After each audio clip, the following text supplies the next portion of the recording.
Bom dia, oitavo ano. Hoje a gente está falando sobre o capítulo 10 e a gente vai estudar o governo de vários presidentes aí. Então, o capítulo 10 ele fala sobre o Brasil entre duas ditaduras. Que duas ditaduras são essas? A ditadura de Getúlio Vargas, né? Aquele Estado Novo de 1937 e o golpe militar em 1964. Então, nós vamos falar sobre os presidentes nesses períodos aí. Então, em 45, Getúlio Vargas sai e a gente tem novas eleições. Quem é eleito presidente da República vai ser Eurico Gaspar Dutra, tá? E Eurico Gaspar Dutra vai fazer uma nova Constituição. E nessa Constituição aí, ele vai colocar o voto para maiores de 18 anos. Todos os brasileiros que fossem alfabetizados teriam direito a esse voto aí. A reeleição ela é proibida, tá? E ele também passa a conceder o direito de greve. Esse direito de greve, né, tinha sido reduzido lá no governo de Getúlio Vargas, porque, como a gente falou, o governo de Getúlio Vargas era um governo bem centralizador aí. Ele vai ter uma aproximação do Brasil com os Estados Unidos no governo de Dutra, né, e aí vai romper com a União Soviética, que a União Soviética era comunista.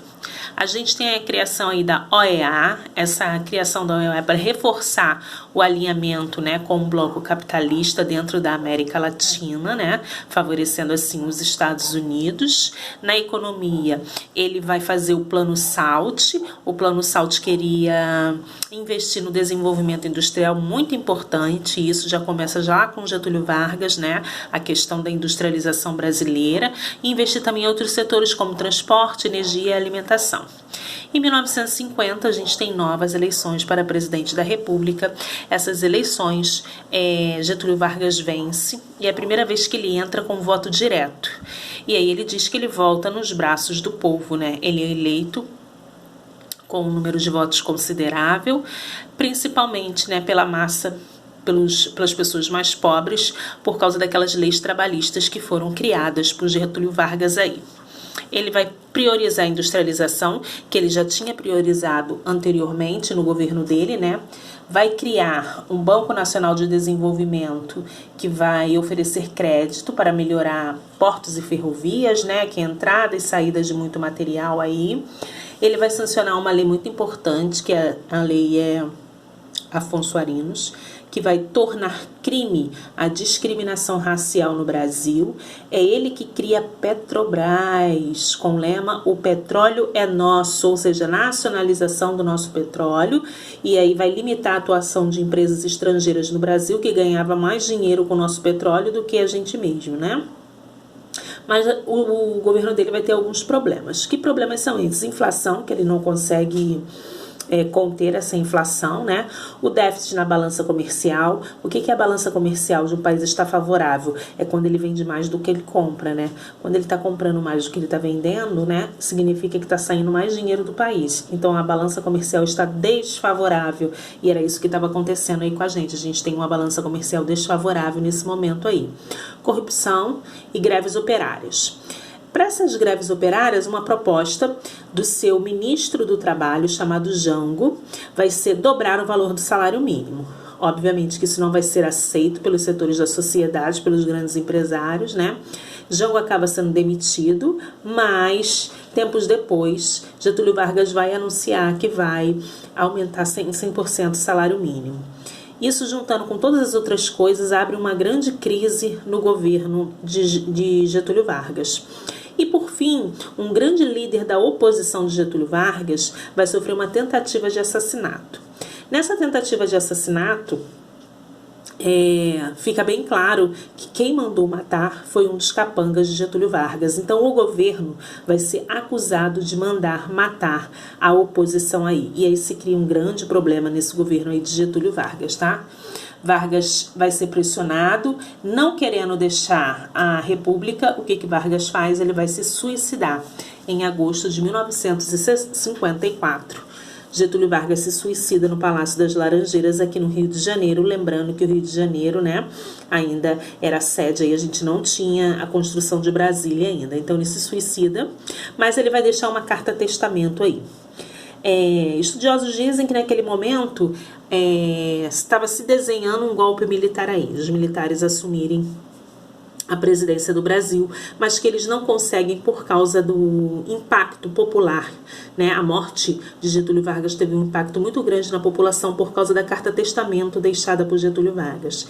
Essa carta testamento, ele deixa claro o seguinte: estou me matando porque eu não consigo cuidar do povo, porque eles não permitem que eu cuide do povo. Então foi uma comoção nacional. Imagina, a gente já falou sobre isso, né? Sobre as leis trabalhistas que não existiam, a mulher não tinha direito a voto, e Getúlio Vargas vem e faz todas essas leis populistas aí, por isso que ele era considerado o pai dos pobres. Então, com a sua morte, era como a grande massa da população se sentisse um pouco órfão e desprotegido aí. Então, acredita-se que esse golpe militar que estava sendo desenhado nesse momento não consegue ir à frente por causa dessa grande comoção popular aí. E a gente vai ter novas eleições em 1946 aí. Nós vamos ter novas eleições. 1956, perdão, nós teremos novas eleições e JK chega à presidência da República. Quem é JK? Juscelino Kubitschek, aquele que dá nome ao Hospital de Nilópolis, né, em homenagem ao presidente Juscelino Kubitschek. Qual era o lema de JK? Era industrialização, modernização. Ele dizia o seguinte: nós vamos modernar o Brasil 50 anos em 5. Ou seja, ele seria presidente durante 5 anos e durante 5 anos o Brasil ia crescer tanto que pareceria que ele teria governado durante 50 anos, tá? E realmente a gente tem um crescimento no Brasil, a gente tem uma modernização, mas isso vai ter um custo muito alto, porque no final do governo de JK, a nossa dívida interna e a nossa dívida externa está altíssima e a inflação está galopante também.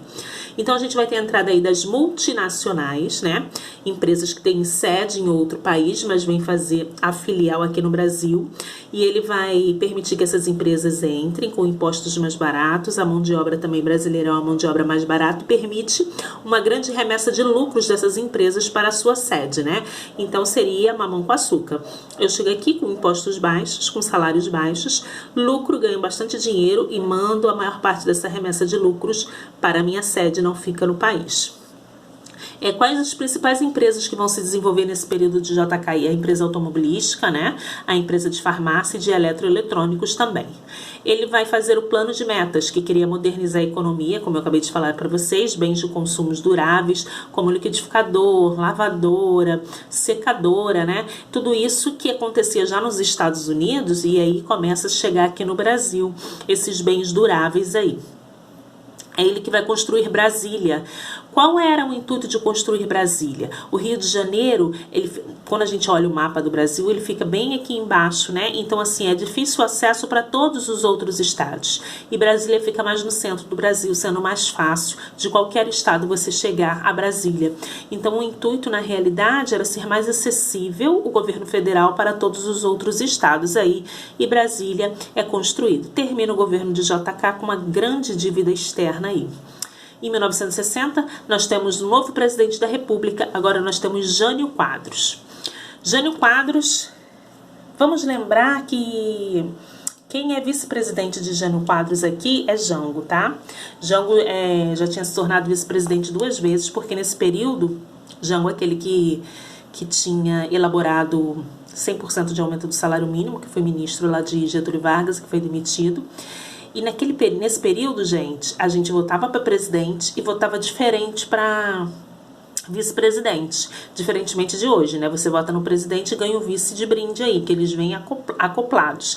Naquele período não, tá? A gente votava em chapas diferentes. Então você podia votar para presidente em um e para vice-presidente em outro. E era isso que acontecia. E Jango já foi vice-presidente por 2 vezes aí. Então, no governo de Jânio Quadros, o vice de Jânio Quadros era Jango. Qual é a política externa de Jânio Quadros? A política externa é uma política independente, ou seja, ele já não está mais atrelado aos Estados Unidos. E ele começa uma reaproximação de conversa com países como a União Soviética e como a China.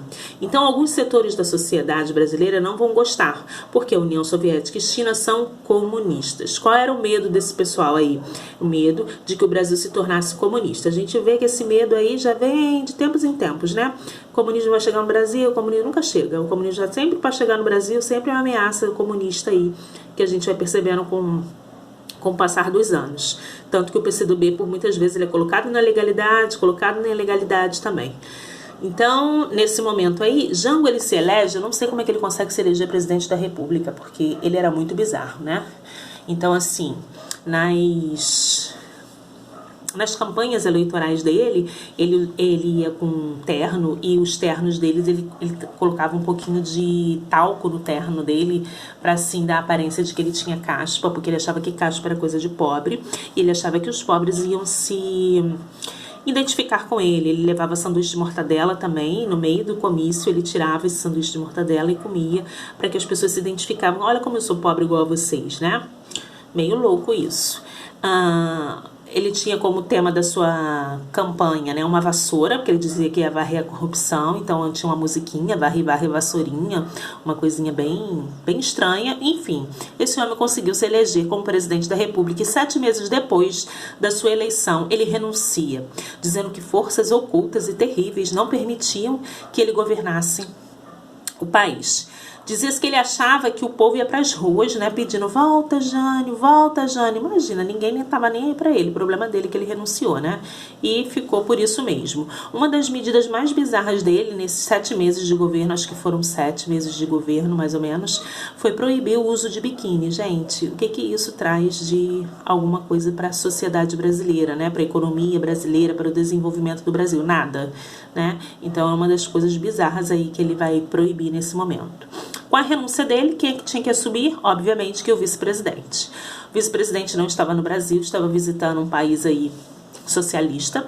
Então, aqui no Brasil, eles não querem permitir, querem nesse momento dar o golpe militar, não querem permitir que Jango assuma como presidente da República, ou seja, querem passar por cima da Constituição brasileira. E aí surge um nome muito importante, que vai ser o nome de Leonel Brizola. Leonel Brizola vocês não conhecem, porque ele já é morto há algum tempo, mas ele foi muito importante, principalmente na política do Rio de Janeiro. Foi por algumas vezes governador do Rio de Janeiro, candidato para a presidência da República, e ele era cunhado de Jango. E é ele que vai fazer essa articulação para que Jango assuma a presidência da República, porém, né, os políticos, o parlamento só aceita que Jango assuma a presidência da República, instituindo no Brasil o parlamentarismo, ou seja, um primeiro-ministro. Então, Jango era presidente, mas quem, né, mandava mesmo, a gente tinha o primeiro-ministro aí. Pois bem, é assim que Jango assume a presidência da República num sistema parlamentarista. Tempo depois, teve um plebiscito no Brasil, onde a população escolheria: vocês preferem o parlamentarismo ou vocês querem voltar com o presidencialismo? E a população vota pela volta do presidencialismo. Então cai por terra a questão do primeiro-ministro e Jango se torna, né, o presidente de fato aí do Brasil. E ele toma algumas atitudes como as reformas de base, né? Qual era o objetivo das reformas de base de Jango? Diminuir a desigualdade social. Uma coisa que ele vai trabalhar aí é a reforma agrária, que é sempre um problema no Brasil, né? Reforma agrária é você pegar terras que são improdutivas, ou seja, que não se produz mais, e distribui para as pessoas mais pobres. Então, essa questão da reforma agrária sempre foi uma pedra de tropeço aí no Brasil. Ele vai desenvolver o plano trienal, né, que é um plano econômico que desejava reduzir a inflação, que a inflação já estava muito alta já há um tempo, queria refinanciar a dívida externa do país, né, e queria manter o crescimento econômico do país aí. Mas essas reformas desencadearam uma crise, né? Porque essas reformas eram muito vistas com características socialistas aí. Então, alguns setores da sociedade tinham medo de implementar no Brasil o socialismo, né, o comunismo. Então, eles começam a se unir e a gente vai ter uma coisa chamada de a Marcha da Família com Deus. Essa Marcha da Família, né, é uma marcha contra Jango e contra o governo de Jango. E ela acontece, se eu não me engano, é no dia 15 ou 16 de março. Eu acho que é dia 16 de março. Enfim, no dia 31 de março ela ganha força e no dia 31 de março os militares decidem depor, né, Jango da presidência do Brasil.